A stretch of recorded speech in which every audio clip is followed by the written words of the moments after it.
அந்த செலவு செய்யலைன்னா இவர்களுக்கு சாட்டிஸ்ஃபேக்ஷன் கிடையாது. அப்புறம் அந்த பில்லு வரும் பொழுது, இஎம்ஐ வரும் பொழுது அதிகமாக உள்ளுக்குள்ளறையே புலம்பிக் கொண்டிருக்கக்கூடிய நபர்களும் இவர்கள் தான்.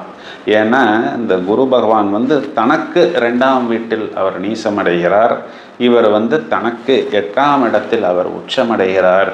இவர் எங்க நீசமடைகிறாரோ அந்த வீட்டில் செவ்வாய்ங்கிற கிரகம் மகரத்தில் உச்சம். இப்போ இந்த செவ்வாய் சகோதரர்களையும் இவர்களுக்கு புத்திரஸ்தானத்தையும் இவர்களுக்கு விரயத்தையும் குறிகாட்டுகிறது.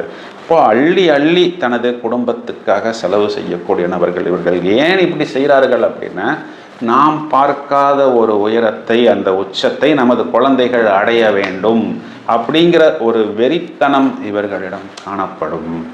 அதில் இவர்கள் எப்படியாவது ஜெயிக்க வேண்டும் அப்படிங்கிறத முயற்சி செய்து கொண்டே இருப்பார்கள். கரியர்னு வந்துருச்சுன்னா இவர்கள் ரொம்பவும் ஹார்ட் ஒர்க்கிங், வெரி ரெஸ்பான்சிபிள், அதிகமான உழைப்பாளிகள், உடன் பிறந்தவர்களுக்காகவும் ஒரு பாசிட்டிவ் வைப்ஸ் கொடுக்க வேண்டும் என்பதில் குறியாக இருப்பார்கள்.